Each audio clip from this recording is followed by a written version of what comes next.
Oh man, are you ready for this?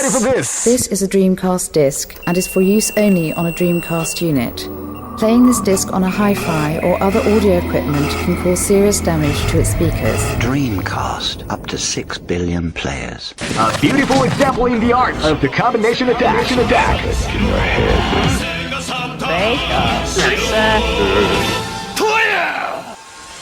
This is gonna be a match to remember. Hello and welcome to episode 76 of the Dreamcast Junkyard DreamPod. It's not just the DreamPod though, it's also a Saturn Junkyard TitanCast because we are doing what's known in the industry as a mashup. Yes, I said mashup. My name is Tom. I'm joined by my regular colleagues from the Dreamcast Junkyard DreamPod. I've got Mike. Hello, Mike. Hey, Tom. I've got Lewis. Hi, Lewis. Yo. And I've got Martin. Hello, Martin. How you doing, Tom? Hello, everyone. And from the Sega Saturn Junkyard TitanCast, we have Brian. Hi, Brian. Greetings. Thanks for having us, Tom. No problem at all. We have Nuno. What's up, guys? What's up? And we have Simon. Hello, Simon. Hello, guys. You all right?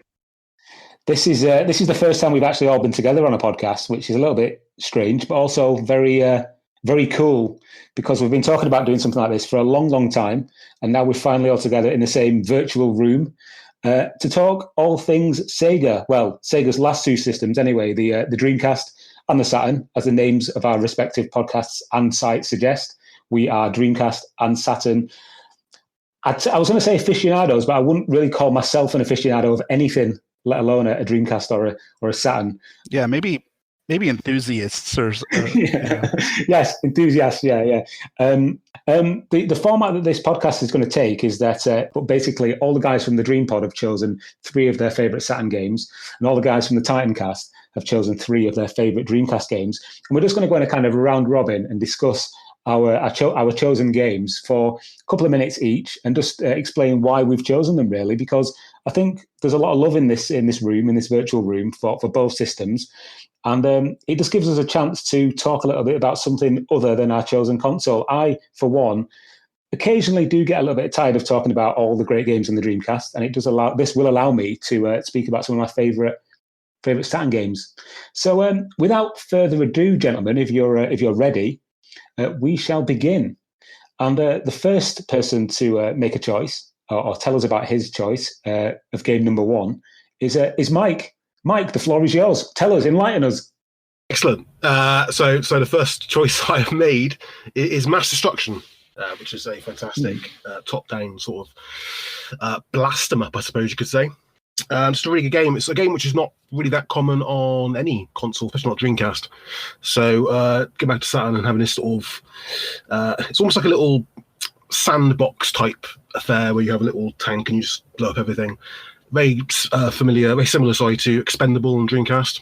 Sort of quite a basic game, but really fun and really enjoyable, and a game which I think doesn't get enough attention in anyone, really. I think it's not mentioned much at all, and I think it deserves to be. Thanks, Mike, for your first choice. I was hoping to have a break from talking then, but I'm next on the list, so I'm going to go with my next, my first game even, and that is Daytona USA Championship Circuit Edition. Now, the reason I've chosen this one is because I was a big fan of the original game, but let's be honest, the Saturn game is a bit of a dog's dinner. It's got a draw distance of about 8 feet. And just doesn't look very good, and is just a poor man's Sega Rally, in my opinion. Obviously not the same kind of game, but Daytona Championship Circuit Edition was a later game, came out a couple of years later, and it was basically the game that the first game should have been. It did have a slightly weird soundtrack, a slightly weird rock soundtrack, in place of the kind of camp Japanese rocky Daytona USA soundtrack, but I think it kind of fixed a lot of the problems. It did have a slightly different handling model as well. And out of all of the Daytona games released on consoles, Daytona USA, Daytona CCE, and then Daytona 2001 on the Dreamcast, I think this one is actually my favorite because it gets the mix of arcade kind of handling, but also a little bit of realism in there as well. So yeah, Daytona CCE is my choice. Lewis, you have the floor. Okay, so my first pick is KO Flying Squadron 2. which is actually a game I discussed for the Saturn Junkyard's top 100 game list, despite the fact it didn't even make the top 100 list. But Brian was nice enough to let me have a slot on the list anyway to ramble about this game. And it's a fairly bog standard anime centric platformer, and it's only got a few shoot 'em up segments, which is what the first KO Flying Squadron game was famous for. And it's probably one of those games that kind of was put on the move on and forget pile for a lot of people, and also it wasn't released in North America, so that didn't help at all as well. So but we got it here in Europe. I don't have a copy, but I burnt it and played it on Pseudo Saturn, and I just thought it was a real fun time. I think it's one of those games that's more about the overall experience than doing anything revolutionary in the gameplay department. And I said it best in my write-up, really, that what it lacks in original gameplay, it makes up for imagination. I love the kind of random levels with the underground mines and the theme park and the ninja castle, and then you've got the storyline and the voice acting, which is campy and ridiculous. The bosses are weird, and I love all the references to Japanese culture, modern and ancient. So, yeah, it's a good laugh and a really underrated game on the Saturn, I think, and I recommend playing it because I think it'll surprise you like it did me. Yeah, it's an interesting one, that. I did play the demo. That's the only version I played on the Saturn. I did play the original on the Mega CD, and the one thing that sticks in my mind about that game is that one of the enemies is, I think it's a raccoon or something in a floating rowing boat that just keeps coming across the screen, and that just always stuck with me as being a bit odd. But yeah, nice choice, Lewis. Okay, let's move on. Martin, what's your first choice for the Saturn? Hey, so my first choice for the Saturn is Christmas Nights, and I'm not sure this is my favourite Saturn game. That's actually really hard. I've got like a top 5 that I just keep flipping through. Kind of the same with pretty much anything. Never really can settle on a winner, but Christmas Nights is my number 1 pick. So this came on the front cover of Sega Saturn magazine in Christmas '96, and I'd just got the Saturn for my birthday in September, so I didn't have many games at all. What I particularly like about this game is that I actually think it's better than the standard Nights. I do like Nights a lot, but the Christmas Nights is just fantastic. You've got all the unlockables in there. It's arguably got a better version of kind of a truer version of the game, which is this link attack, where you can essentially try and just build as big a link as you possibly can, which is something that you try and do in the standard game. But with this separate mode here, I think it just sets itself apart. You've also got all the other unlockables, and so it's got that kind of repeat play kind of mechanic and addiction that you get with it. There's the museum, karaoke, a couple of videos. There's also the trailers of the standard Nights and all of the little changes that come about when you use the internal clock on the Sega Saturn, which was absolutely fantastic. So, of course, when you got it at Christmas, you play the game and then it turns into New Year, and then it's this whole new game. Then playing it throughout the year, of course, it was later leaked, but back through magazines, not the internet, that if you change the clock to April Fools, you could play as Riala. And it's just, a really unique game in that sense. Also, aside from the, I think, brilliant music, but I imagine if someone else was in the house when you're playing it, it would drive them crazy if you're playing that for hours with this jingle bells, constant, incessant music. But I think it's brilliant. And also, we can't forget that it technically includes Sonic's first proper 3D outing. So I was incredibly excited to have a 3D Sonic unlocked and playable here. I thought, this is it. Here comes the next Sonic game on the Saturn.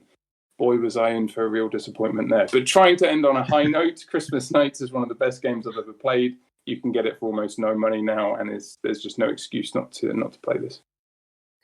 Excellent stuff. Before we continue, I just want to ask the guys from the TitanCast, have you got any comments or any revulsions to any of the games that we've picked so far? Well, no, not really. I mean, I think they're all very solid titles that you can't really go wrong with. Christmas Nights, and you mentioned the the Sonic levels, right? Which is very interesting to me how rudimentary that was, where they kind of jury rigged the Knight's play space to accommodate Sonic running around, and it was uncharacteristically slow.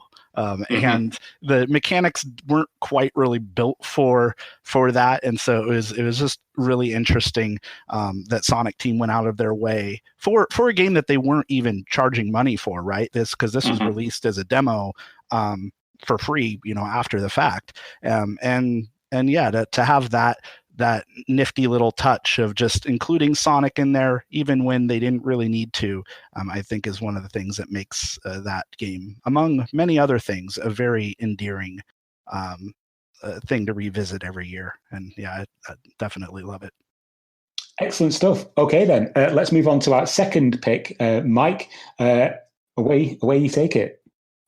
So my second pick. So I've recently got a Saturn back again, about 3 months ago. I hadn't had Saturn for quite a while, and one of the reasons I bought it was to get the shoot 'em ups. I've got quite a fair few of them now.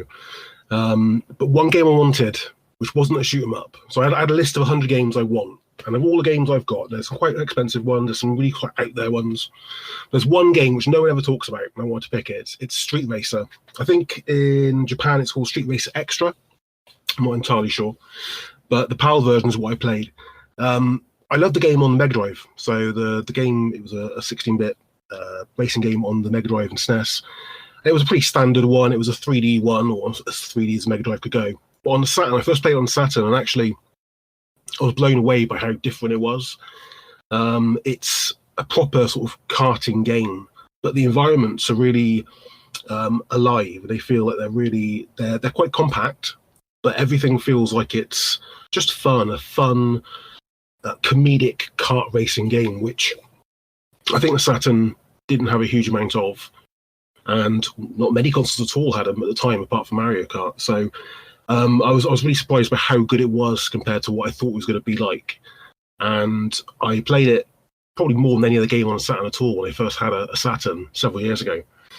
It reminds me very much of a game on the PC called Big Red Racing. Very different sort of format, but that sort of slightly anarchic, chaotic fun of the late 1990s. And it's a really good game. It's got good soundtrack. It's got graphics nice and bright and colourful.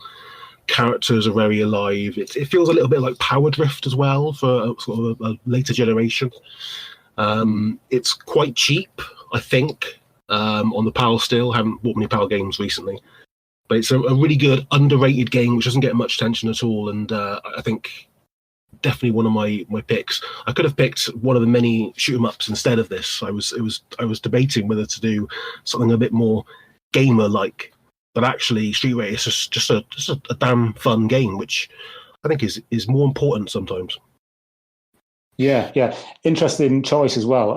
Street Racer for the Saturn, back in the mist of time when I could still be bothered making YouTube videos before the horrendous comments just got the better of me. I did a video on the comparison between certain Saturn games and PlayStation games, and Street Racer is one that you'd think would be the same game, but it really isn't. The Saturn version is so much more advanced than the PlayStation version, and it's actually really sort of quite surprising how different and how much better the Saturn version is. Not just the quality of the graphics, it's actually the 3D models and everything in the levels. It's a fantastic game. Yeah. Okay, I shall move on to myself next. Tom, what would you like to talk about next? Oh, okay, Tom. I will talk about. It's like a surreal moment. Tom's gone insane. Finally. I am going to talk next about a game that I like for the Saturn, which is called Quake. You may have heard of it. I'm a huge fan of the Doom games and the id shooters that preceded Quake. I wasn't a fan of the Saturn version of Doom because it ran at like 3 frames a second. But when Quake came on the Saturn, I'd seen in the run-up to the Saturn version all the magazine articles. I'd read about Quake in magazines on the PC. And it was just this like, oh yes, I love the kind of biomechanical, eldritch, medieval kind of themed horror that Quake had in the world. And that was one of the main things that drew me to Doom's world, the kind of biomechanical, almost kind of Lovecraftian, H.R. Geiger-ish kind of horror that was contained in that universe. And so Quake was right up my street. And the Saturn version is actually the first version I ever played. And obviously, compared to the PC original on a decent spec PC, it looks a bit ropey. But it was the game that kind of was my gateway into all of those first-person shooters on the Saturn, like Exhumed, Duke Nukem 3D that followed. And yeah, it was kind of my introduction into that world of Quake, and obviously after that, Quake 2 and Quake 3 Arena and Quake 4 and all the rest of it. But yeah, I squarely put my love of this game series with the Saturn version. Also, as well, it's compatible with the 3D controller, so that helps with the controls and the slightly dodgy frame rate. It's quite easy to line up your shots with the 3D pad. And it's just the fact that it's a real technical marvel on the Saturn. You've got these huge 3D environments, these massive open spaces, these polygonal monsters that are jumping out, and on top of that, you've got real-time light sourcing. And this game is a game that people said couldn't be done on the Saturn, and yet there it is running. And, it's not 60 frames a second, it's barely 30 frames a second. I think it's about 20 frames a second, but it's playable and it's Quake. And unlike the N64 version, which I later played after playing Quake on the Saturn, the Saturn version does have all of the levels in all of their complete form from the PC original, whereas the N64 version has massively reduced levels, hardly any of the effects that are seen in the Saturn version. So for a console, that's punching above its weight, Quake on the Saturn really is a special game for me. So yeah, that's my choice for my second pick. Can I just add something that rather beautiful to that little review there, Tom, as well? One of the lovely things about both of our communities is how much stuff is shared between us. And I now actually own that copy of Quake that you've just waxed so beautifully about, because you sent that to me. I don't know if you remember, but you sent that to me as a gift. I do remember that. Yeah, very, very vaguely, yes. Yeah. So it has a beautiful memory for me for another reason as well. And I'm tearing up right now. Brilliant. Yeah. God, yeah, I forgot about that. Anyway, enough from me and enough from Quake and enough of Simon's tears. Okay, Lewis, onwards. What's your second pick, please? Okay, so my second pick is Nights into Dreams, and I think Nights is a fantastic game, and I think it just deserved a better fate than what it got, really. I mean, I know it's highly regarded, but I don't think recognition of its excellence ever really crossed over to the mass audience of gamers, and it's a shame because I think this game it does everything it sets out to be. It's got a cool main character, the gameplay is unique, it's fun to pick up, and it's a lot of fun to master as well. And it's a 3D game on a not really 3D system, and it still looks really good. I mean, it may not look as clean as something like Crash Bandicoot, but I still think that the vivid colors on display really set it apart from its counterparts of the era. And I think that the graphics, along with its really amazing musical score, transport you to that kind of childlike wonder and innocent imagination that it's trying to convey throughout in this dream world that the game takes place in. And I think it's quite deep as well. I think, Martin's already told us about all the things that were in Christmas Nights into Dreams, and it has a lot of depth to it in that regard. There's a lot of like extra layers. On the surface, it looks like it's just another arcadey point scoring kind of game, racking up scores to get to the next level. But, you've also got stuff like the Nighttopians, which were like the blueprint for the Chows in Sonic Adventure. And you can like merge them with enemies to make evil Nighttopians. And then there's this like weird mechanic where if you endanger them, the music in the levels change and it sounds less rich and vibrant, almost like as a punishment to say like stop endangering like the wildlife or something. So it's an example of just another one of those games that Sega are remembered for, just unique and just amazing. So yeah, if you've not played it, you need to, and if you have a Saturn and you don't own this, then you're missing out. Yeah, it's a great game. I can vividly remember playing it on the TV at home, and I was playing the boss battle, with the big bouncing ball going through the walls. And my brother and a couple of my mates came in, and they were all just standing there in silence, kind of watching me play this game. And they all had PlayStations, and when I kept losing, I kept dying for some reason. I couldn't do it, and one of them was like, "Give me that control! I want to play this." And then they just kept passing it. And then the next day at school, I walked into one of the classrooms, and one of the guys was talking about it, and he was like, "Yo, Tom, what was that game you was playing last night?" And I was like, "Oh, Knights." He went, "Yeah, Knights." And he was going on talking to all this big crowd of people about Knights. Like, I was like, "This is surreal." But yeah, it was. that is awesome. But because the art style of Knights is incredibly Japanese, and it just doesn't kind of fit in with the way that gaming was kind of going at that time. I don't really think it was all starting to get into not really serious, but like as you said earlier, there's Quake, there's football games, there's all this kind of stuff, and then Knights is just, what is this? But at the same time, that's its complete charm, exactly as Lewis was saying. So I kind of pick Christmas Knights. I do think, ultimately it's the better game for me. But Knights, I absolutely love that. I remember getting this game. I got it for my birthday the following September, so I'd had Christmas Knights all that time, and then had all these levels to play in the full Knights, and it's almost the perfect game. Exactly as Lewis said, it set out to do what it was going to do. It did it, and there's almost nothing really inherently wrong with it. Some of the top-down parts of the game can get a bit clunky with controls, but I mean, with the 3D controller, it's just absolutely superb. I don't know if you've played any of the Xbox ports or anything like this on PSN and XBLA, but they're just not quite as tight as the old original. I played that Wii version, which I wasn't a big fan of, but the less said about that, the better. I played it, and I refuse to acknowledge its existence. The worst part about that was that they gave Knights a voice, which just took it all of the sort of the mystical qualities of that character away, if you ask me. Yes, completely. I just also wanted to add, and I think one of the challenges that Knights faced at the time is that, because it was released late in '96, right, and it was firmly in the shadow of Crash Bandicoot, especially of Super Mario 64, and so as Sega's competitors were really pushing these as their platform-defining mascots.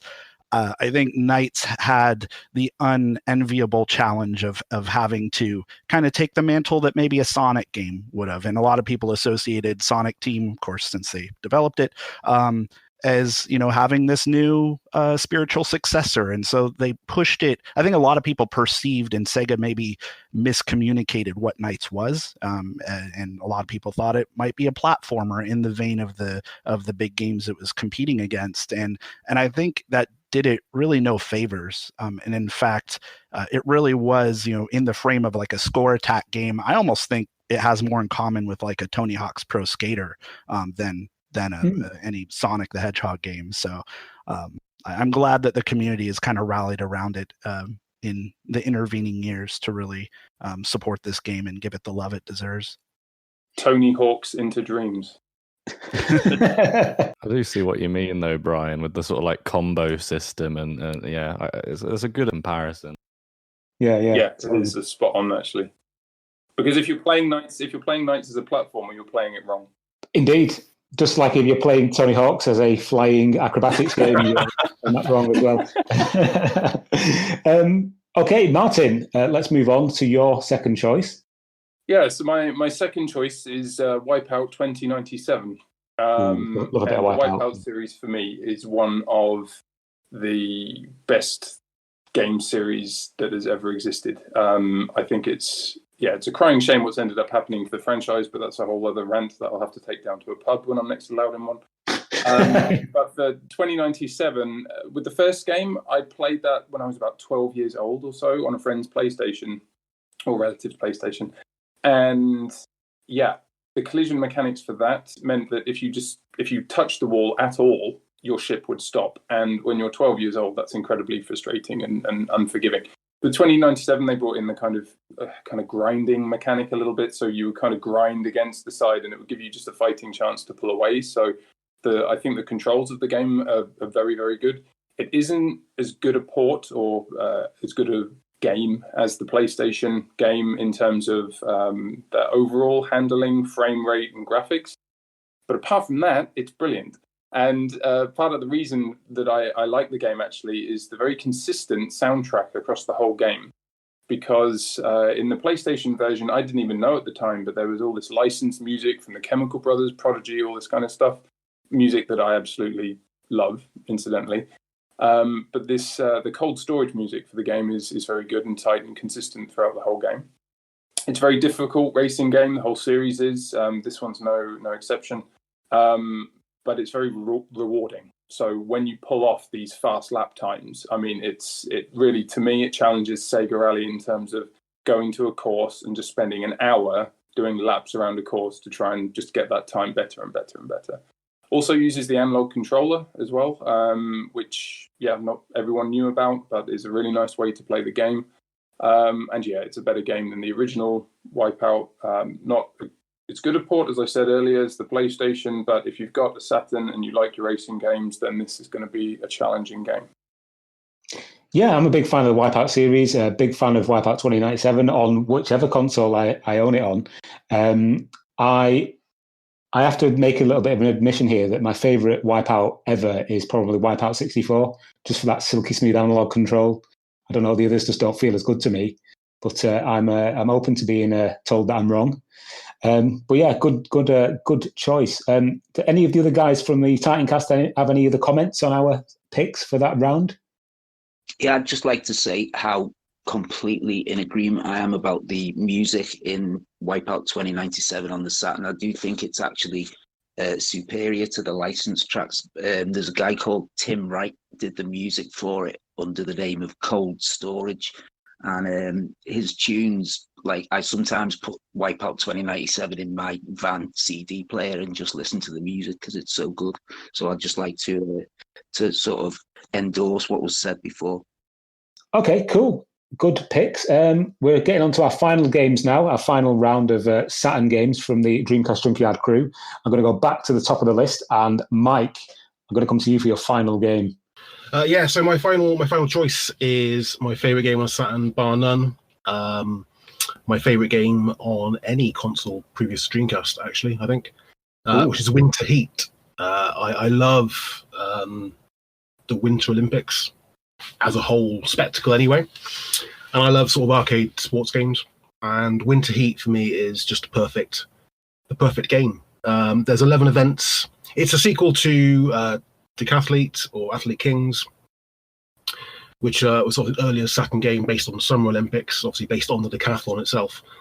But Winter Heat sort of takes everything and just ups it. So there's 11 events. It's not all button mashing. There's 3D skiing, 3D snowboarding. There are some which resort back to the old press the buttons as fast as you can, but even they're done quite well. And just the entire game is it looks fantastic. It plays fantastic. It's really smooth. The graphics are really good. There's lots of character. They did, of course, try and do a sequel to this on a Dreamcast, which we're not going to talk about, which is based in summer again. But the winter one, I just think was a perfect game. Obviously, it's an arcade port as well. It's a really good port of what they had in the arcades. And everything about it is it captures the spectacle of what a Winter Olympics type event is quite well, or as well as you can for a console game at this time. And just every single event, there's 11 events. Each one of them is done really well, and there's loads of replay value in this game, which I think you can't really say the same about many sports games at this time. They've aged quite badly. Winter Heat's a game you can still put on now and still enjoy just as much. I think it's my favourite Saturn game. Really cheap as well. Japanese version or the PAL version if you're in the UK, and the American version I presume as well. So it's a perfect game for me. And I think with all the games I've got, I've played some amazing games on Saturn.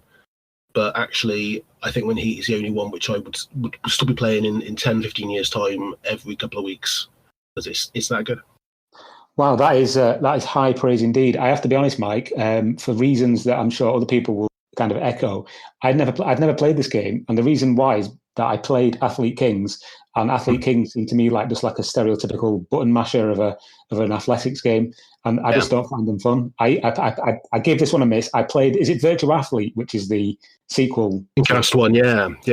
I didn't like that either. So for naturally, I would assume that Winter Heat was the same. But if you're saying that it's not, and you're giving it such high praise, then maybe this is one that I need to revisit. I mean, it's not a million miles away. I'm not talking about sort of a game which is completely departing from the format. There is still the same sort of track and field elements, as it were, but it takes everything up to a higher level. I've always been a fan of winter sports games anyway. Back on the 8-bits with winter games and things like that, they always did something a bit different. They always delivered it a bit differently because of the events aren't just running fast or jumping high, because there's more of a spectacle about them. They have to do something different, and I think Winter Heat they do it really, really well. I mean, are any of the events on their own good enough to stand up, as a game? Of course, they're probably not. There are still ultimately mini games, but as a package and as an arcade type experience, and a multiplayer experience, I will die on the hill of saying that I think it's up there with the very best on the Saturn. I agree with Mike completely with what he said there, and I would just add, as a multiplayer, it's a fantastic game. I used to play it all the time with my brother, and it was so competitive, and just a really fun game. So by yourself, I can imagine it just being a bit of a semi-boring button masher at times, but there's enough scope in there, and back in the day for me, the memories of it were as a multiplayer and some really competitive games there. So it's a great pick. Yeah, I mean, Tom, I honestly, if you didn't like Athlete Kings, or Decathlete as we call it in North America, which is a vastly inferior title, I think Athlete Kings is way better. Winter Heat isn't really going to change your mind. I think the structure is fundamentally the same, and the things that turn people off of that kind of game, which is really how limited it is, and that it really gives the player almost no agency for strategizing or exploration or other things that sports games can do a really good job with. It's very straightforward and very simplistic. But I will also say my favorite thing about that game is failing. Just the sheer animations and the detail they have when you botch a aerial jump and you just fall flat on your face. It's gruesome. I mean, maybe not gruesome because it's there's no graphic blood or anything, but it's hilarious nonetheless. And one of my favorite things in that game is just going through it and seeing all the different ways that you can completely crash and burn. And in fact, Simon, that reminds me, we had made a video for the Saturn Junkyard YouTube channel a couple of years ago during the last Winter Olympics that kind of highlighted some of that. So just wanted to throw that out there. Don't talk about that, Brian. The less said about that, the better. Now I need to go and find this video. It's amateur green screen at its finest. Oh, excellent. Even more so, I need to find it now. Okay, I shall move on. And my third and final game, and possibly my favourite game on the Saturn. No, it is my favourite game on the Saturn. I know it's a bit of a cop-out, guys, and I apologise profusely, but it's the one and only Sega Rally. Sega Rally Championship has to be my favourite Saturn game. It's the game that came with my Saturn on that Christmas morning back in 1995, 6, one of the two, I can't remember. But this game went into that CD drawer. All the other games that came with the Saturn didn't even get a look in. That game was played non-stop the whole of Christmas Day, and it continued to get played non-stop for the rest of the Christmas break. And was the one game that I never actually got rid of the whole time that I had my Sega Saturn. And it's still a game I play today. I mean, myself and Mike, this is a bit of a shameless plug, but we do another podcast. It's a rally games podcast, and our first episode was on this game, Sega Rally, the legend that is.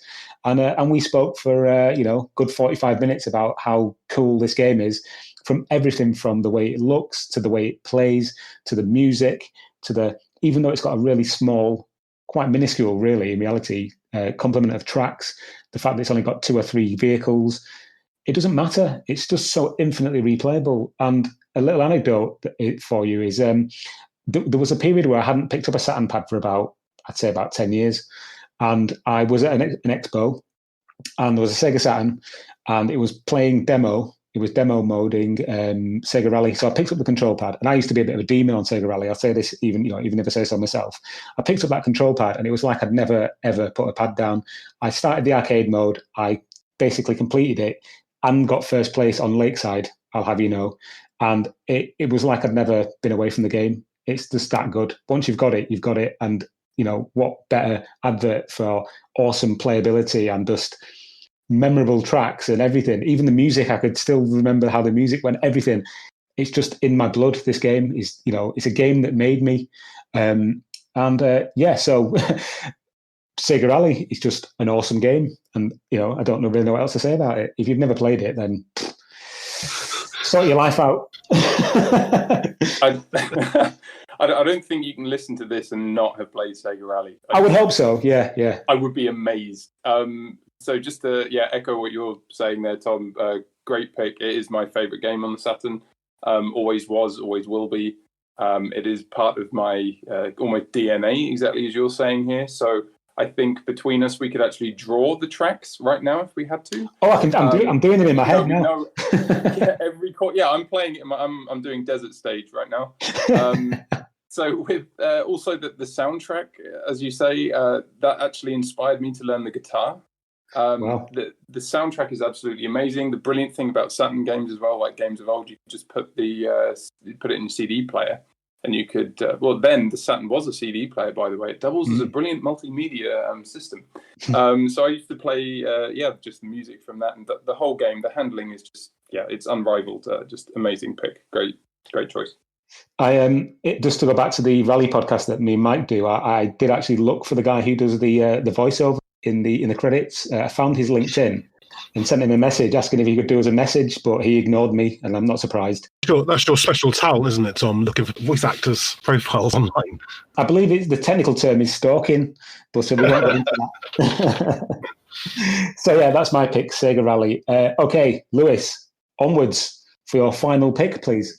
Okay, so I mentioned Pseudo Saturn when I spoke about KO Flying Squadron 2, and I love Pseudo Saturn because it's what enabled me to play this third choice, because this game has an absolutely ridiculous monetary value. I believe it was the last ever officially released game in America for the Saturn, and that's Magic Knight Rayearth. And I felt when I finally first discovered Pseudo Saturn, I had to burn this one almost out of defiance against the resellers who've put this on eBay for like £1,000, whatever it goes for. I think I've not checked for a while, but yeah, I had that same rush burning this game as I was when I was 12 downloading Blink-182 songs from LimeWire. Anyway, so there's a lot of games that are expensive secondhand, but I think this one actually kind of lives up to its quality. Maybe not £1,000 worth of quality, but it's still really good. And I can really understand why people seek it out to play it. I think it captures all the charm of the really good anime and manga series that it's based on. I love the characters, the dialogue's great, that working design script as well is a highlight here. And the story in general is excellent. And the top-down action RPG gameplay is decent, and it's varied. And another thing is, if you ever wanted to show someone what the Saturn is capable of when it comes to producing 2D sprites, I think this is a really good showcase, because every nook and cranny of the world that is in this game looks really, really gorgeous, and it looks kind of like it's almost like it's lifted straight from like a watercolor painting. And yeah, so there's a lot of good-looking RPGs and action RPGs on the Saturn, but I think what makes this one so special to me and why I've picked it is the depth to its plot and the characters and the way that it executes its plot. So, having 3 characters already to play with really adds a whole other layer of depth, and they have different personalities and views on things when they each interact with objects, and they have their own opinion or quip about what they're looking at. And to add to that, they even have like diaries in the start menu, and you can read their individual thoughts about what's going on. And so it's just like a really deep game as far as story. There's even like this one bit at the beginning with the first boss fight where each character has to go against the boss individually, and the boss takes the form of something that they love to try and weaken them and stop them from defeating it. So yeah, it's a really good game story wise, and I think that's probably what made it so memorable to me. I really, it's just a really charming game, really character heavy game. And yeah, so if you can burn it like I did, definitely do that, because it deserves to be played. And it's just such a shame that a lot of people haven't had a chance to play this because, like I say, it's just ridiculously expensive, and they may not know about something like pseudo Saturn, or they don't have a Saturn with a mod chip, for example. So yeah, play it. It's excellent. Wow, very interesting stuff. I must admit that it's a game I'd heard the name of, but I didn't really know anything about it. So hearing you speak about it so highly makes me want to investigate further. So yeah, any of you guys on the Saturn played this game? I sadly have not. It's certainly towards the top of my to-do list for sure. But yeah, to date, Magic Knight Rayearth eludes me. It does sound very interesting. And as a slight side note, Brian and Simon, I have been looking at Google in the while I've not been speaking, and I found the video thumbnail for your Winter Olympics are heating up on the Junkyard. So yeah, that shall be added to my watch later. And sure. I mean, it's not a big priority. You could wait until the next Olympics, I guess. It'll be top. I could save it. Yeah, I could save it for then. Yeah. Okay, thank you, Lewis, for that rather interesting chat about Magical Knight Rayearth. Martin, that brings us on to you. Last but not least, what is your final pick for the Saturn? Yeah, so my final Saturn pick is Dodonpachi, which is pronounced beautifully in British English there, or Dodonpach, how the Japanese would say it enthusiastically. So I came to this quite late, kind of 2005 time, when I was getting into the import scene, and this was before I went down the whole path of learning Japanese and eventually moving to Japan and living there. This was one of the games that kind of fueled that. So it was this and another game called Grandia on the Dreamcast, but that's a separate topic.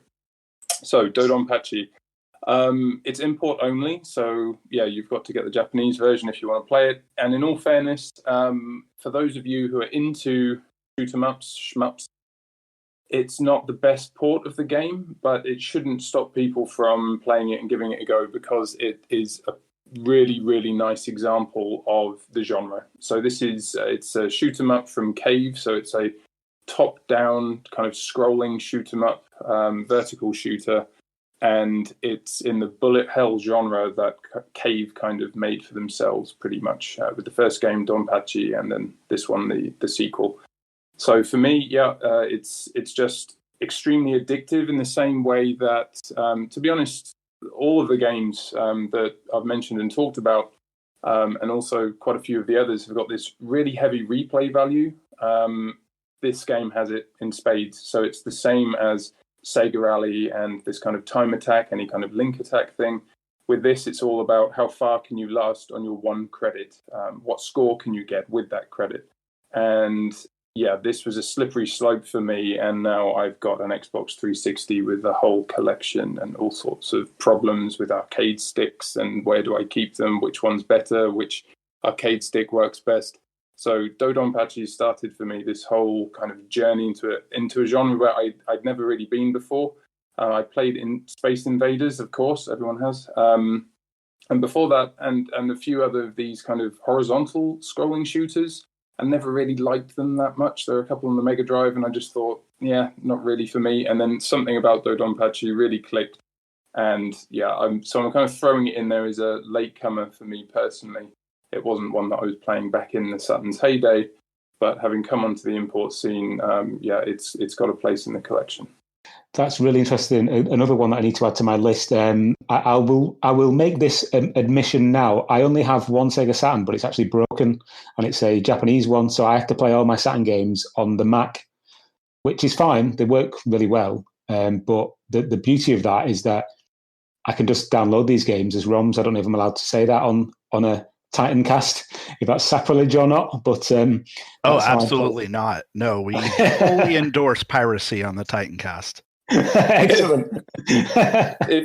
if you did want to like dabble your toe in kind of shmup land, give me a shout, Tom, and I can steer you in kind of what I would say a smooth direction forward. I wouldn't say Dodonpachi. If you wanted to compare that to kind of how the arcade version runs, but you can just get it on MAME basically. So you can download MAME and play it on there, and that is a much more faithful port of the arcade game. Not that it'll matter if it's your first go, because you're going to die within like 20 seconds. So sounds like hell. It's a challenge.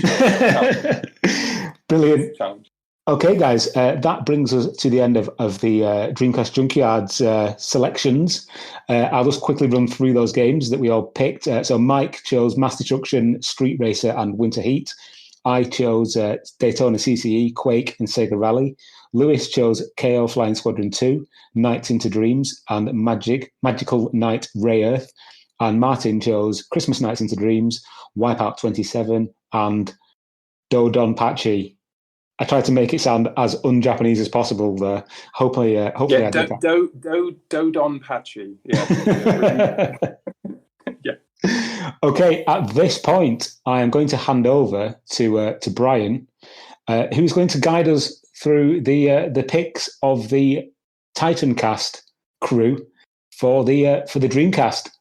Brian, are you ready? I've got the baton here. I'm holding it. I'm reaching out across the ether. Have you got it? I've grasped it. I've got it now. Okay, I'm letting go. All right, let it go. Wait, oh shit. No, wait. Okay, no. I got it. Thank you very much again for having us, of course. And yeah, this has been really fun so far. And at this point in the podcast, I feel I need to apologize in advance for the fact that things are going to get a lot less professional from here on out. And I also want to thank you all for recording on Discord. We had to kind of call an audible a little bit there. Mainly, I'm just happy that we're not on like a video style service, because I'm still sporting my quarantine neck beard right now. So pretty happy to just have the audio for this one. I think we can start. We'll do a similar round table discussion. A little bit different though. There are three of us. So to equalize the number of games, you all picked 12 different games. So we'll be picking 12 different games, and that'll be 4 games per person because math. Let's just start this off. I think I'll go in the order that we appear in the chat here. So, Nuno, go for it. What's your first pick? Well, my first pick is Jet Set Radio. It was my very first Dreamcast game, so personally it has a really big meaning to me. But other than that, I think that it's a game that, for me, really symbolizes what the Dreamcast was all about. It was about new games, original titles, not just sequels to established franchises or new games in established genres, because what is Jet Set Radio? I mean, what style of game is it? I mean, we could consider it some type of action game because there's action involved. You run around on roller skates and you spray graffiti and you run away from the cops. And gameplay-wise, it was incredibly unique. And visually, it was too. It's the game that popularized cell shading. I don't know if it's technically the first game ever. And the actual visual style, besides the technical element, just the visual style was really unique. It was very futuristic, almost cyberpunk in a way. And through all of these, with all of this combined, the unique gameplay, the graphics that really stand the test of time, because they weren't trying to be realistic. They were trying to go for like an expressive look, a really highly stylized look. And because of all of that, I think it's a game that really stands the test of time. And even today, it's not one of those games that was just interesting or relevant when it came out. And of course, the soundtrack, I almost forgot. The soundtrack was just absolutely amazing. So for all of these reasons, I think it's a game that even today it's just a great game to play. And fortunately, it's not an exclusive anymore, so it's really easy to pick it up. Even if you don't want to get the original Dreamcast version, you can get it on I think it was released on the previous console generation, the Xbox 360 and PS3. It's also on PC, on Steam, and it plays great with the modern controller. You can actually use the second analog stick to move the camera around. Although I play the original one so much that even when playing on PC, I still use the trigger button to recenter the camera behind our character's back. I can't get rid of that habit. I can't let go. So it really is. I think it was an amazing game back then, and it still is. Almost 20 years later, it still is a unique game. There's nothing else quite like it except for the sequel, Jet Set Radio Future, and it's just an amazing game. So that's why I chose it for my first pick. Great game. Yeah, I still play this, but I play this on my Vita because that's the only other console I have it on, I think. But yeah, I echo everything you just said. Brilliant game. Yeah, I can't remember if there was crossplay between the Vita and PS3 versions. I'll have to go back through my library and see if that's the case. Maybe it isn't. It's not. No, I found that out the hard way. But at the very least, I mean, I'm always enthusiastic when iconic games like Jet Set Radio, kind of exist past the platform that they were originally contained to. And I know as Dreamcast and Saturn fans, it's nice to have those remnants of exclusives. But honestly, I think towards the broader goal of preserving these properties in the broader gaming, I guess, zeitgeist.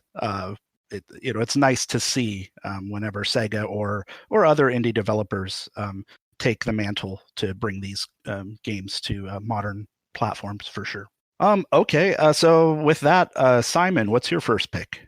Okay, my first pick is Shenmue, but not Shenmue 1, Shenmue 2, and it's specifically Shenmue 2 because Shenmue 2 was a game which was 10 times the price of most other Dreamcast games. When I was buying my first set of Dreamcast games, they were $250 from, I think it was the Blockbuster Video store where I used to get them. But Shenmue 2 was £25, and I had no idea whatsoever what this game was. I'd never heard of it, didn't know anything about open world games. I'd never played a GTA game at this point. So I was completely blind. I bought it on the basis if it cost £25, it must be fabulous. I put it on. I'd never had no expectation. And the world that opened up to me when I put that game into my Dreamcast just absolutely blew me away. It was in Japanese with subtitles, which didn't put me off at all. In fact, it added to the mystique and the feel of the game, and I just became lost in that game. It was referential to the Saturn because of obviously of the whole Virtua Fighter world in which it operated. It had games that you could play, arcade games such as Afterburner and Outrun and so on, and just the whole quest, the story, the characters, the music, every single thing about that game drew me in. And I was lost in that game and have been lost in that game for the last sort of 15 years. So that's for me. Shenmue was the game that cemented my love of the Dreamcast, my love of video games, really. It took on a whole new dimension after Shenmue. And it's sort of a game that I still come back to. It's a game that I will forever say is my favorite video game of all time. So that's my choice. Is the second one your favorite, Simon, or is it the first? No, for sure it's the second. And what happened was, because I played them in the wrong order, when I actually got to play Shenmue and heard Ryo's American voice and sort of saw it as a smaller world, and a less colourful world, then it just didn't compare really. It definitely, I think you need to play them in order so that you can experience how much of a fuller world the Shenmue 2 world is, the bigger world.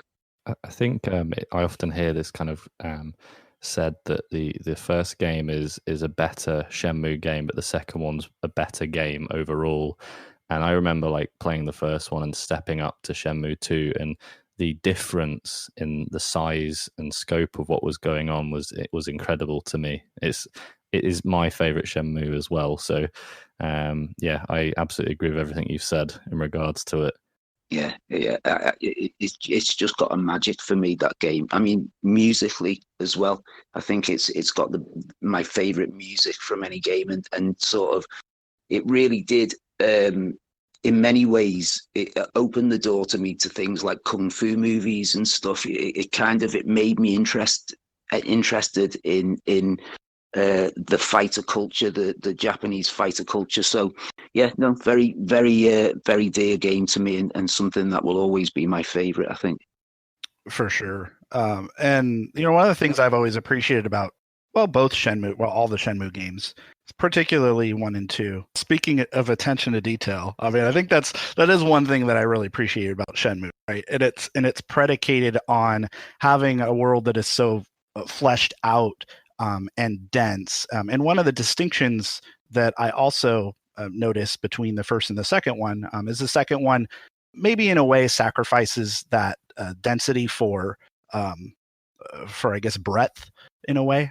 But I think they both have their charm and do an excellent job giving us a place that just feels like we can lose ourselves as virtual tourists, so to speak, in. And I really appreciate that about those games in particular. All right, well, I guess that means it's my turn.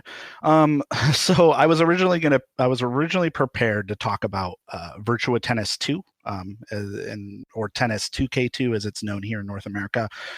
But I had a change of heart moments before we went to record because I stumbled upon, and I don't know how, a Samba de Amigo fanfic. That it's kind of like a sleazy romantic fan fiction, and but it also it seemed fairly wholesome, which was an odd dichotomy. And so I don't know, I just got thinking about it. I'm like, okay, I can't not talk about Samba de Amigo. Sorry, Brian, I'm gonna have to interrupt.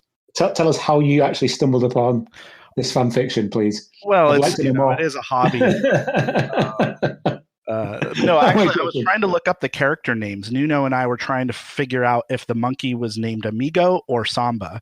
Then we got into a whole discussion over the pronunciation, because Samba is a Portuguese word, and so maybe it's supposed to be pronounced in the Portuguese dialect or with the Spanish one. And then which Spanish is a whole nother line of questions beyond that. So anyway, at any rate, it led down a rabbit hole. I think the main reason here is that it's a game that I don't typically play. There aren't a lot of music games and rhythm games that I typically get into, other than the occasional Beat Saber and that kind of thing. But Samba de Amigo really, in a way, has an infectious charm that mirrors the vibrancy and the charm of the Dreamcast itself. And I playing it today, it's not a game you're going to be dumping a lot of hours into, but it's one of the few games that when I have a lot of friends over who don't typically play video games at all, I can put in Samba de Amigo. We got the whole maracas set up, so you have 2 of those and going, and everybody can't help but have a great time. It's such an infectiously joyous experience, just making complete idiots of ourselves while we're flailing around with these maracas. And I don't know, there's just some memories that I've built up from that in recent years that I think really mean a lot to me. And this is also kind of opening up a discussion of what because the whole premise of this episode is one of our favorite Dreamcast games, or at least from our side, from the Saturn Junkyard TitanCast crew. And so I've had a challenge delineating what that means to me, right? Because Dreamcast A has so many incredible games, but B, what's the distinction between quote unquote best, if there's an objective thing, which I don't think there is, versus what's the thing we got the most joy out of, or what are the games that were most influential, or that are personally most meaningful for us, that we have that personal connection to. I think in a way I just kind of settled on, what are the games that I have that personal connection to, independent of other perceptions of quality that we might apply as in evaluating these games. So yeah, Samba de Amigo in that regard, I think means a lot, because my friends and I have had a wonderful time playing it over the years, and I very much appreciate that. Yeah, it's amazing game. I don't think it has the same kind of appeal to me on an emotional level, Mm-hmm. But certainly from a technical standpoint, I just think it's an amazing achievement for the Dreamcast, using those ingenious maracas and that kind of that sensor technology to such a creative way of allowing somebody to play a game. Certainly in the day before, in the era before true motion controls on TVs. Yeah, absolutely. All right, so I guess that we can move on to our second Dreamcast picks here. Nuno, what do you got for us? Well, unlike my first choice, my second pick is a game that may not be as relevant today as it was back then. It's Metropolis Street Racer. And I think, in my opinion, it's one of the finest racing games for the Dreamcast. And it's not like the Dreamcast was lacking good racing games. But Metropolis Street Racer stood out for me. It was technically excellent. It really does still look really great. I played it not too long ago on an emulator with resolution bumped up to full HD. And it still looked really, really good. Both the technical quality of the models and the textures, but also the actual tracks and the layouts of the tracks and how they put the scenery around the tracks. Back then when it came out, I think it just looked absolutely amazing. And the gameplay is mostly arcade, although it's not as arcade as something like Daytona USA or Sega Rally. It goes for a kind of a mix between arcade and simulation. Kind of makes me think of Codemasters games like Colin McRae Rally and Race Driver. So kind of a mix, mostly arcade, but not completely arcade. A little bit of simulation too. There was a great progression element to it. For each race that you won, you would gain points called kudos. So you earn kudos, which you use to unlock new cars. You can actually bet against yourself on the races. For example, if you're running a time trial, you can reduce the target time. And if you can still pull it off, you'll earn more kudos, which is cool because you can kind of adapt the difficulty level to your ability at that point, to your level of skill or the level that you think you have. And you, of course, then unlock new cars, and the progression was really good. It had a very complete career mode. Remember that back then, throughout the 90s, most racing games were very arcade-like affairs. You had like half a dozen of tracks to choose from, and you just play them over and over and over, like in an arcade mode or in time trials or something like that. There really wasn't much structure to them. By the end of the 90s and approaching 2000 or 2001, when I think this game came out, of course, you already saw other games come up with very thorough, very complete career modes to really keep you engaged. But it still wasn't really the norm, and this game had a very good career mode. That it was lengthy, but it was interesting. It was replaying the same track over and over because you would be unlocking new cars regularly, and the tracks were also very different from each other. And then if you were to mirror them, it would make for a very different experience and all of that. It spawned a kind of a sequel series, which is Project Gotham Racing, 1 and 2 on the Xbox, the original Xbox, and then 3 and 4 on the Xbox 360. I played through all of them. 2 and 3 are particular favorites of mine. I think they were absolutely amazing games. Unfortunately, the producer, Bizarre Creations, they closed down, so there's no chance for a new game. I would love to have a Project Gotham 5 or Metropolis Street Racer 2. Unfortunately, that's not going to happen. I think it's one of the best racing games on Dreamcast, and even today, I may be blinded by nostalgia, but I think that even today it can still be a lot of fun and a really immersive experience. Nuno, I have to say that this is also one of my favourite games on the Dreamcast, and I even played it today. I've played this game more than is healthy. I've written thousands upon thousands of words about how great this game is. Everything you just said resonated with me amazingly well, and it's just a superb game. Even just as a piece of art, the amount of detail in this game, the amount that the amount of effort the developers put into this game, the thousands upon thousands of photographs they took of real world cities, the real time lighting, even down to the details of like the birds in the sky and the flight paths of planes overhead. There's so much detail in this game. It's incredible for its time. And I would agree with everything you just said, 100%. Yeah, it's an incredible game. As a big racing game fan as well, I played hours and hours of this. It's a superb game. It's got everything from a bit of drifting to actually really tight racing, and it's very well balanced as well. There's some issues with having to kind of get kudos to unlock things like different multiplayer modes and things like that. But ultimately, I think it's just a superb game, so a great shout. The other thing, it's a really small detail, but just as Tom was saying, on the scope of the game and where they decided to go with detail and things like that. It was the first game I ever remember playing, and I don't recall actually if any other game had done this before, to actually have the radio stations changeable in the car.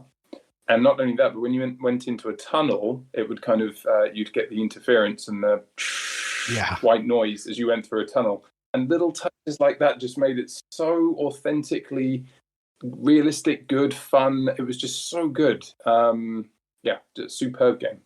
Yeah, I totally forgot about the radio stations. Thanks for bringing that up. So these are our second picks for our favorite Dreamcast games, and I think that brings us to Simon.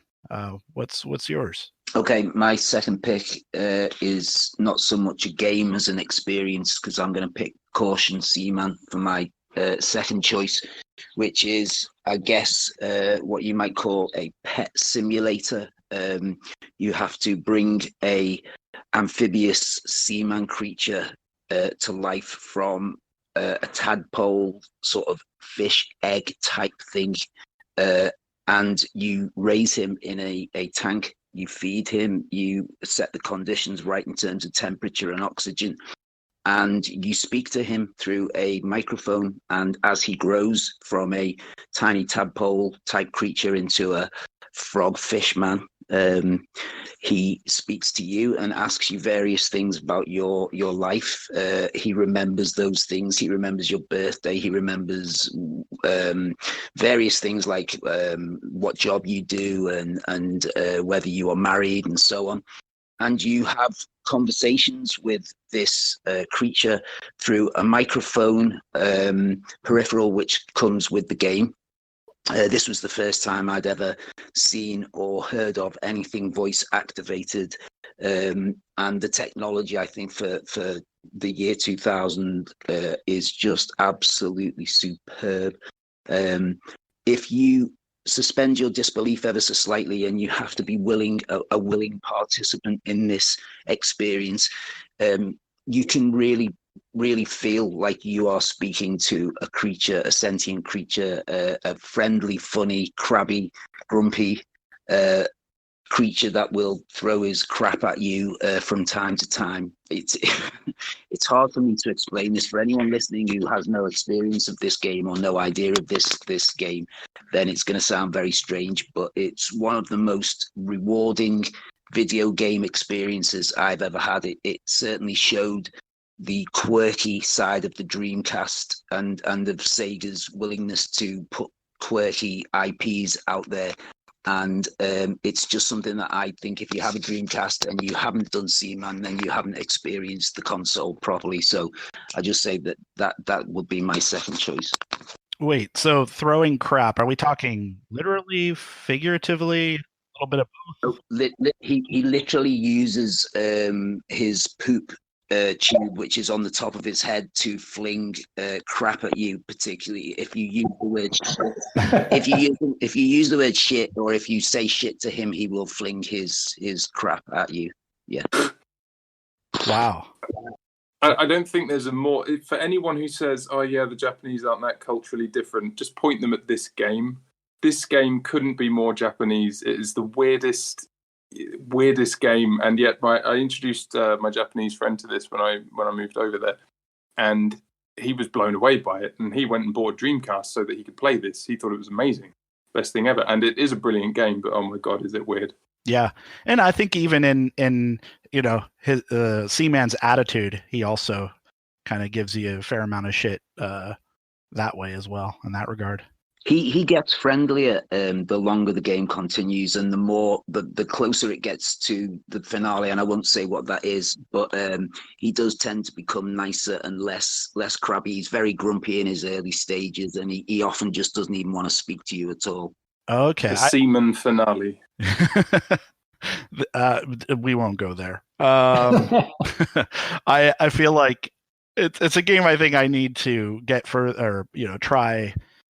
Revisit and maybe be more persistent at. What always happens is I'll play it for a couple of days, and then I'll just stop playing it for a while, and then same. Seaman is dead when I come back and have failed to upkeep the tank and everything. So I'll have to try to do that again. All right, so I do also have a second pick, and this one is going to be. Here's the thing. I love racing games. And I think, Martin, as you alluded to earlier with Wipeout 97, I mean, there's an element of the genre that becomes very satisfying when you can immerse yourself in like a sort of flow state while you're spending hours kind of learning the ins and outs of each track and mastering the various curves and nuances and also the feeling and weight of your vehicle and how all of that responds and the best way to approach everything. And I also appreciate something that strikes a balance between that like arcade and sim style, but maybe errs on the side of arcade most of the time, as well as has a chill vibe. And there are so many games on the Dreamcast that scratch this itch. Metropolis Street Racer, as we just mentioned, is another one. Tokyo Extreme Racer 1 and 2, Rush 2049, Suzuki All-Star, Trick Style. I mean, I can go on. Like, I love all of these games for that confluence of reasons. But I think the one that really stands out to me has to be Test Drive Le Mans. Or Le Mans 24 Hours, as it's known in PAL territories. And it took me a while to put my finger on why this game resonated with me so much. And I think it was a pretty standard game, all things considered, although it does have a literal 24-hour mode where you can play through, or where you drive or race the Le Mans course over the course of 24 hours. And I think you can save at certain points so you don't have to do it all in sitting, though you probably could try. But I've always enjoyed it, and I never really got into it as much until and I will credit the Dreamcast Junkyard Facebook community.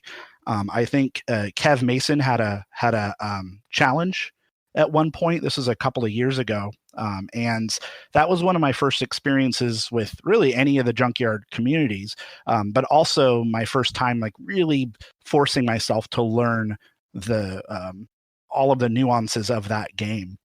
And so I was able to hunker down, and I was really blown away at that point, just through the repetition of learning the Le Mans course, of what that tangible sense of reward is, and kind of getting into its flow and rhythm, and becoming more confident in my approach to every part of the course, and plus the other courses, which are all based on real world tracks or race tracks.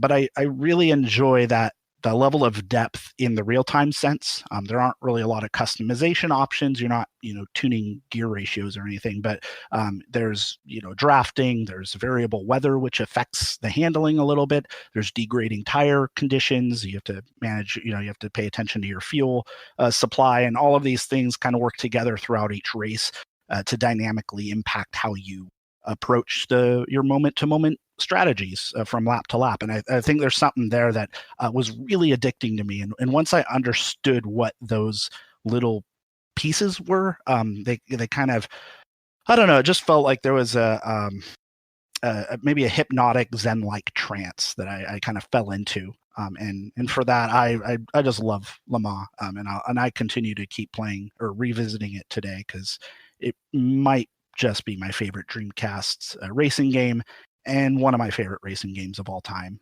easily. Yeah, just on that topic, again, this is a superlative racing game for the Dreamcast. Quite different from the other versions on other consoles. I believe it was, built from the ground up for the Dreamcast to take advantage of the extra power on offer. I do believe that, Mike, you have spent the entire 24 hours doing the Le Mans course. Is that correct? Yes, Tom, I am that insane. I remember you telling me that you sat there for the entire 24 hours doing that. I think Nuno mentioned earlier on about the fact that MSR felt like a Codemasters racing game. To me, Le Mans is the perfect precursor to the Race Driver series came afterwards. It just controls really smoothly. It's a fantastic game. I mean, it's really, really good. 24 hours in a row isn't so good. Did you do all that yourself, Mike? Yes, Mike. Because in real life, the drivers change over. No, I didn't. That's pretty hardcore. I did say it took a few hours between after when he could save, but I did try and do it. I think me and Kev were talking about it as some kind of stream, and then obviously we didn't, so I just decided to do it myself because that's what I do. Don't you have to go into the pits to save? Yeah, I thought so. Still quite an achievement, but great pick, Brian. I agree. Yeah, I also feel a little foolish. It's Le Mans, or because I've been saying Le Mans, and I don't think that's right now. I think Le Mans. Yeah, Le Mans with an N. Or Le Mans. Yeah, it depends how French you want to go with it. It's not my forte, well, that's an Italian word, I think. But yeah. All right. Well, thank you. Thank you all for your additional insights on that. Let's go on to our third picks, I think, at this point. Nuno, what's yours? Well, my third pick is Headhunter, which is a game that came very late into the Dreamcast life cycle, and probably because of that, not many people may have played it. And it's almost like a best of all of the late 90s 3D action games. It is a third-person action game, but it's not just going around shooting at bad guys. There's stealth elements that kind of bring to mind Metal Gear Solid. There's a lot of Resident Evil in the way that you have to solve environmental puzzles in the levels and pick up items and go back and forth throughout levels to unlock new areas and use item B in slot C, and the usual Resident Evil vibe. But also in between missions, you got to ride a motorcycle throughout town to get to the next area. And these bike sections were fully 3D. So it gives you this really cool idea of a vast city that you get to explore. And I think it's not an exaggeration to say that it's the closest the Dreamcast got to a GTA game, a Grand Theft Auto game, where you have this huge fully 3D city that you could drive around in. Unfortunately, you couldn't get on foot in these sections. You always stayed on your bike. But it was just a really great way to change up the pace and to give just this new experience. I could criticize the story, which was a bit cheesy and predictable, and the main character isn't really charismatic or interesting, just like your typical dumb action guy, from what I remember at least. But gameplay wise, I think it was a really interesting game. Overall, I think the best praise that I can give to this game is that it really does a little bit of everything. It brings a lot of different concepts together, but I think they work well. They complement each other. I think if you like 3D action games, on the slower side, it's not like Shooting Fest. As I just said, there's a lot of Resident Evil in it, in the way that you have to explore the levels and go back and forth as you gather new items to unlock new sections. But yeah, it's a game that stuck with me for some reason. And I still have really good memories of it. And I didn't even play it back when it came out. I only played it a handful of years later. But for some reason, it really stuck with me. I think there's something really interesting and unique to it.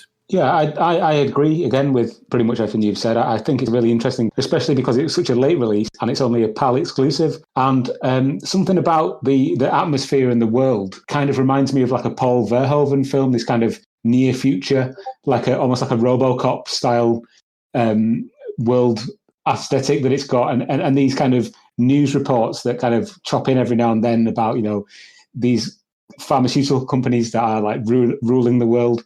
I think the one thing that I didn't particularly like about the game was the controls of the motorcycle. Just trying to navigate around the city streets. It's very easy to pop a wheelie, which means you can't steer and you just end up smashing into a house or into a wall. But other than that, yeah, it's a great looking game. It's got a really good storyline, and it's just a really, really nice 3D adventure game. Quite a late one and a PAL only release, so a lot of people haven't played it on the Dreamcast. It's in my backlog for sure. I think after this, I'll probably move it up a few notches and try to play through Headhunter soon, because it does sound like a really interesting game for its time, particularly considering the state of the industry as games are kind of opening up under the influence of Grand Theft Auto 3, so to speak, as well as Metal Gear Solid and that popularization of those types of narrative experiences. One thing I will say about this game as well, the last thing, is the soundtrack is absolutely exquisite. It's done by Richard Jacks, the same guy who did the music for Metropolis Street Racer. Yeah. So it's quite appropriate that Nuno chose two games that were scored by Richard Jacks. So, yeah. Well, cool. Thank you very much, Nuno. And that leads us to Simon, your third pick. What have you got for us? Okay, well, my third pick was the game that really sold the Dreamcast to my friends and family. It was hard to sell a console that was I got my first Dreamcast in 2004, and people wanted to know why I was at all interested in this console, and if I kind of got it out on a Friday, Saturday night when guys were around for a few beers, they would sort of look disdainfully at it, until I put on Soul Calibur, which would be a game which would just grab their attention, because it is such a fabulous looking game. The characters all look amazing, and the world is presented in a really sort of flashy, colourful way. But then the actual gameplay, it's a sort of weapons-based fighting game made by Namco, who I have to say I think make the best fighting games, 3D fighting games anyway. And it was a game that you didn't have to have a lot of skill to play. You had to be able to mash buttons effectively, which is one of my very few gaming skills. I am actually really, really good at mashing buttons in a random and sort of out of control way, but that would enable you to win and could take you pretty far in Soul Calibur. There was skill to be had, and there was moves to be learned and combos to be learned and so on, but I never learned them. I did massively enjoy playing against people, and one of the greatest things to do when you have actually beaten someone in Soul Calibur, you can keep hitting them for about 3 or 4 seconds after they've been defeated. So you can just keep hitting and hitting and hitting, which seemed to really frustrate and upset the person you beat. And also you could rinse and repeat moves as well, which was something which would infuriate people if you just kept beating them in the same way without giving them a second or a chance to recover. So there was that, but there was also the fact that it had an incredible single player campaign, which allowed you to unlock new characters, new modes, game modes, and art cards, which sort of told the story of all of the various fighters. And they're all a strange bunch picked throughout history, various sort of archetypes of pirates and knights from medieval times. There's monsters, reptilians, and all kinds of things. And they've all got a really good weapon. Like each character has a long reach weapon, or something like nunchakus, which they can use really fast. But they would like the weapons would be really effective and really, really deadly. And it was just an overall, for me, it's the best fighting game of all time, Soul Calibur. And that would be my third choice. That's a nice pick. For me, Soul Calibur, it was the first fighting game I got on the Dreamcast, played a lot with my brother, and exactly as you say about the mechanics, when you beat someone, you've got that extra few seconds where they're basically just like a limp vegetable, and you can just launch and destroy them. Is extremely frustrating when you're, a teenager. That's absolutely infuriating. And also with the game, it doesn't matter almost how much you practice. And, with Street Fighter, you can practice your moves and get them down, and there are these super fighters and combos. With Soul Calibur, you could give the pad almost to, the 4-year-old and have them just play at buttons, and they would still beat you with Kilik and this large rod and just kick your ass. And so, it's a brilliant game, but also it levels the playing field completely. You can't be a master at Soul Calibur, I don't think. Which was why I particularly liked it, because I was never a master at anything. So. Yeah, me too. I'm terrible at Street Fighter. I can Hadouken and that's it.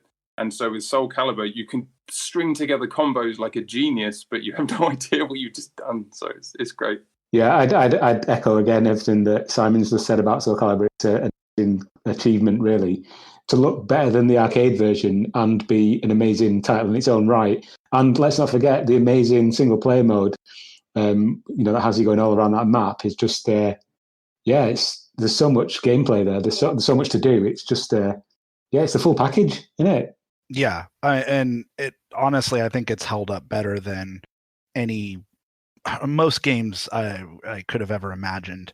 I just was playing it earlier this week, and I think there's a art to the simplicity of its combo system, and everything feels a lot more intuitive. You don't have a lot of quarter or half circles or any of that stuff to worry about that you have to work on memorizing. It's more just like, I want to do a vertical slash and then follow it up with do an air juggle or something. It's so easy to do those things. And then once you learn how to string that within each character's momentum and animation structure, it just becomes, I don't know, there's something intuitive to it that you just don't have to think about. And it was funny not playing it for years, revisiting again this week and being able to do everything that I remember. And it was, it's held up incredibly well, I think. Also, Voldo is the hero we all need right now. A man who wears suspenders to fight is a man who's all right in my book. Truer words have never been. All right. So I think that leads us into one of mine. And it is a game that I also think has held up incredibly well. And let me preface this a little bit, and sorry if I get a little long-winded here, but recently my girlfriend and I were playing through Valkyria Chronicles, which is like a military action strategy game set in kind of like a pastel-colored World War II alternate Europe, or like sort of not really Europe, but it's basically Europe. And you command a small regiment of troops against like the big imperial big bad enemy, right? Which is the Nazi Germany stand-in. And among the troops that you have or have at your disposal are Ica and Weiss from Skies of Arcadia.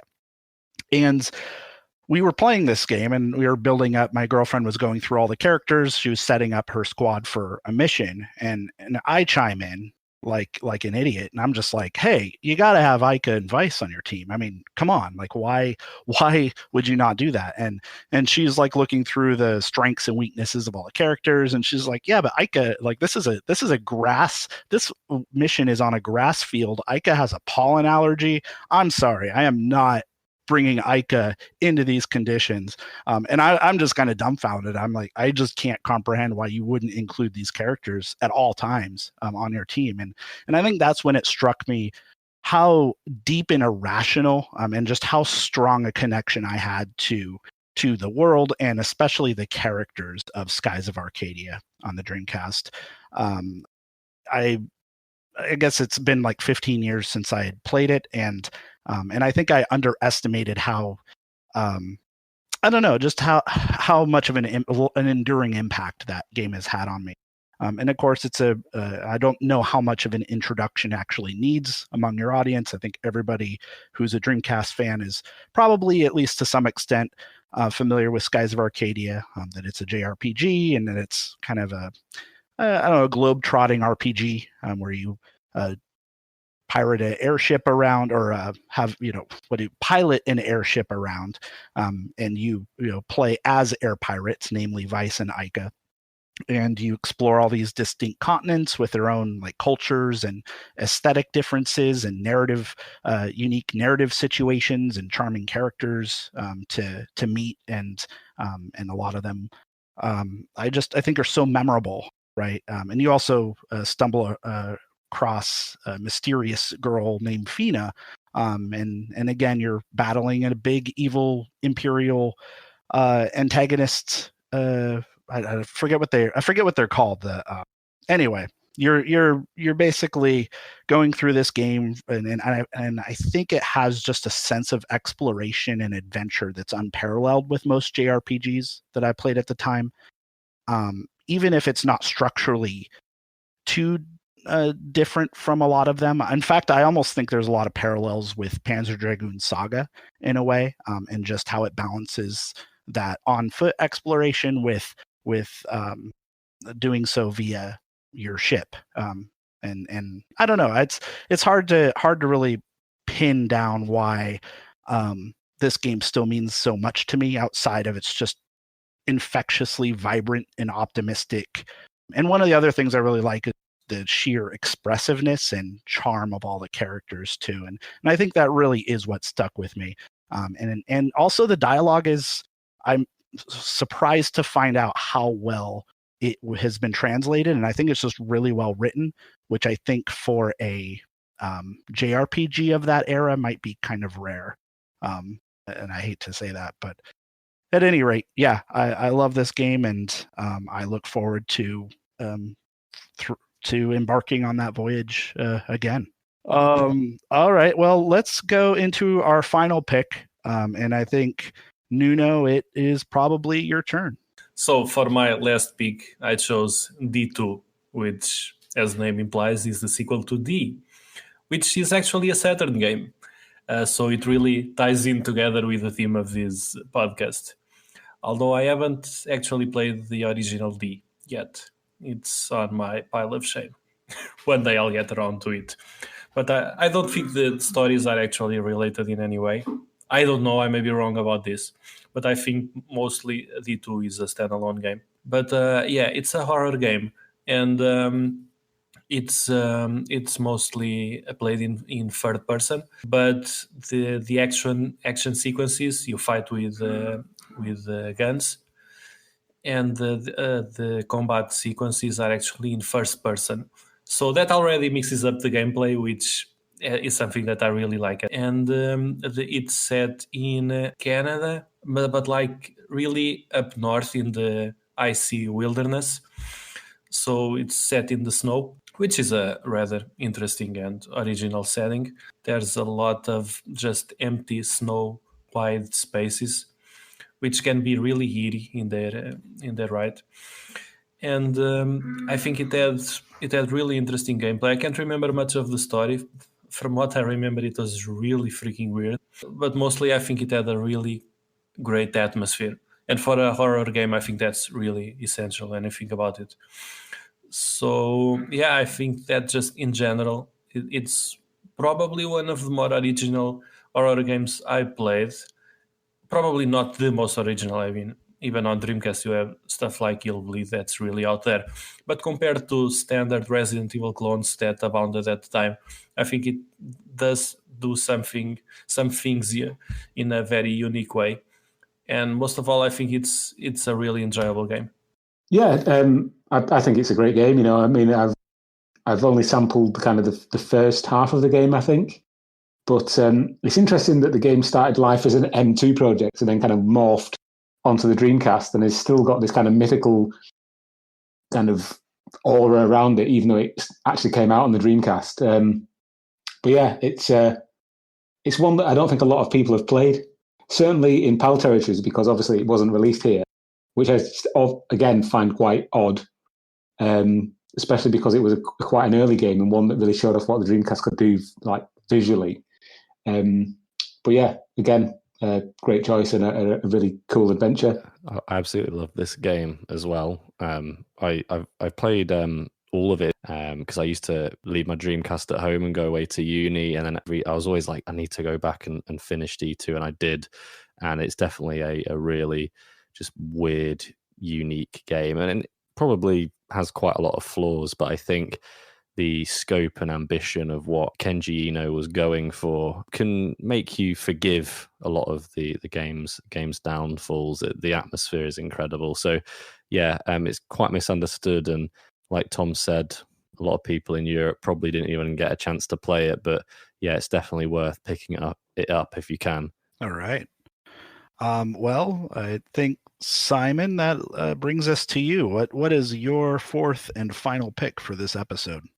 My last pick is Sonic Adventure, which was Sonic's first attempt into the 3D world on a commercial basis. Bit of a buggy game which divides people in terms of whether they think it's a good 3D platformer or not. I think it's a perfectly acceptable game, but the reason I've chosen it is not because of the game itself, it's because of the ability to go to the Chow Garden and put a Chow onto your VMU, which is, as everyone knows, the Dreamcast's memory unit, and you could take that Chow off with your VMU. You could take it out of your Dreamcast controller, and as long as you had a little CR32 battery in it, you could take your Chow away and train him, and you could build up his strength and his vitality and his fighting ability, and you could play that as a little mini game, which I unfortunately did play many hours with this little tiny Chow, training it up, giving it fruit, playing the mini games that come with it. But it's for me, it was a perfect example of the Dreamcast's it's one of those things that Dreamcast has that other consoles never did. It's that originality of the peripherals, the ability to use that VMU to play a game on. I just think was so fabulous, so amazing, so clever. And it's for that very reason that I've picked Sonic Adventure, just because I had so much fun with my Chow and my VMU. And so that's my last pick. Nice. I think that's another great shout there, Simon. And Sonic Adventure, yeah, it's extremely popular, famous. It's got its issues with camera angles and things like that, but overall, I remember being extremely excited to play this after such a long wait for a Sonic game. Following on from this Christmas night's demo of Sonic in this kind of pseudo 3D, we had Sonic R and all these kind of attempts at Sonic. Here we are with proper Sonic, in a sense. And yeah, it's a brilliant game. And I too also spent way too much money on CR2032 batteries for VMUs to keep my Chow going. Yeah, great memories. Yeah, I have to agree. And I think I owe a lot to Sonic Adventure, just simply because it was the game that got me interested in the Dreamcast and really video gaming as a whole. And I actually wrote a article a while back on the Dreamcast Junkyard to this effect. But at the end of the day, I mean, it's a game that's forced me to reconcile what I think is a good game versus what is a game that's personally meaningful to me, as I had mentioned earlier. That's certainly one that I think means a lot to me today, even if it's really difficult for me to go back and enjoy it the same way I did when I first got my Dreamcasts, and it was the only game I had for 3 months and just played the heck out of it and loved it that whole time. Okay, I guess it's me now. Here is my final pick, and for this one, I feel like this is a game that could really only exist on the Dreamcast, and that is Blue Stinger, which is developed by Climax Graphics, and it's conceived of, and I think he was the producer, but Shinya Nishigaki, and rest in peace. He passed away several years ago. But it's a very interesting game that has a very niche appeal, I feel, and it seems to have a little bit of a cult classic status among the Dreamcast fan community. I'm not sure if others have that sense, but it's also certainly a game that's fairly divisive, and there are at least an equal number, if not far more, people who may just dismiss it and may feel like, oh, it's a pretty flawed and quirky experience. It's not really that good. So and I wouldn't blame anybody for dismissing it, in the same way that I wouldn't really blame anybody for dismissing the Dreamcast, which is also a very charming, albeit ultimately a flawed platform in itself. And I think we're still here because it was charming. And to that end, I still play Blue Stinger because I found it incredibly charming. And I also appreciate its commitment to vibrancy, I suppose, because a lot of people will lump it into, I guess, the Resident Evil or Silent Hill style of survival horror games, and it just, I don't know, I think that's an unfair comparison because it was never meant to be anything like that. In fact, I would more equate it to like a beat 'em up that has a little more breadth in a way. So it's like a beat 'em up with I don't know, a heavy emphasis of exploration, and it's all kind of wrapped into like a campy B-movie style of cinematic influence or presentation. And through that lens, I really do believe that Blue Stinger is a very novel and profoundly charming game. I don't know. I also played it through recently, and I was very surprised that to find that it's held up far better than I think it had any right to. And I really loved that gameplay loop it had, where you're kind of massacring monsters, and then you're buying new weapons and vending machines with a bunch of coins that drop from the monsters. So you can there's a grinding element, if you and you can from those vending machines you can buy weapons and food and ammo, and some of the weapons you use I think are just really, really enjoyable to me. I mean, they have the baton rods and the electric baton rods, and a lightsaber basically, as well as more heavy heavy hitting things like napalm launchers and rocket launchers, and even T-shirts that bestow your character with like a kung fu abilities and sumo moves, which I always thought was really quirky and charming in itself. But yeah, there was just something to that structure, and I really enjoyed the locale of the game. It's based on this one island that has a kind of an urban town setting, but also a series of labs and areas in facilities that you can really see how things went down, because it all happened on like Christmas Eve, I guess is the premise. And so the whole town is brightly lit with very festive decor.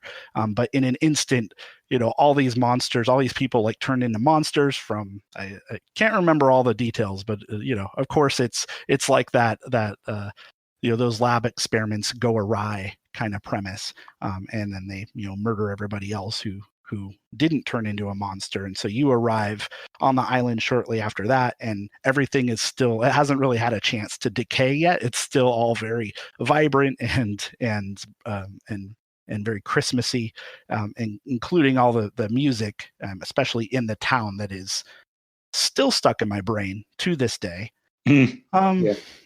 But yeah, it's another one of those games that it's, by a lot of metrics that we traditionally been brought up to evaluate games, it fails on, right? The camera is kind of wonky. The controls take a little getting used to.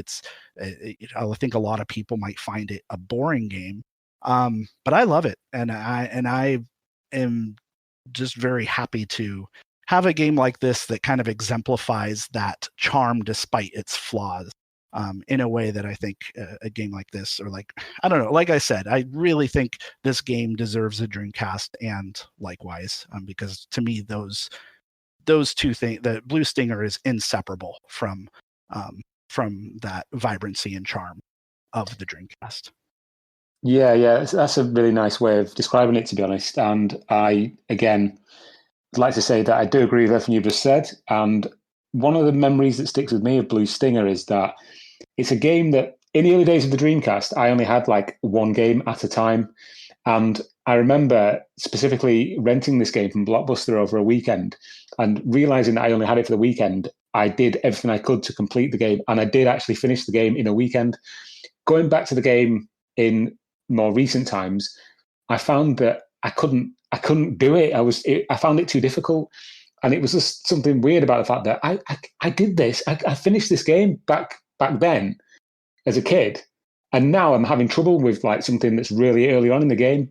And I can vividly remember the final battle going up that tower, and I'm thinking to myself, how did I manage that then with no guides, no kind of, I don't know, but yeah, it's one of them games that really sticks in the mind. I've read an article recently, or rather quite a while back actually, and this is probably something I've mentioned on the podcast in the past.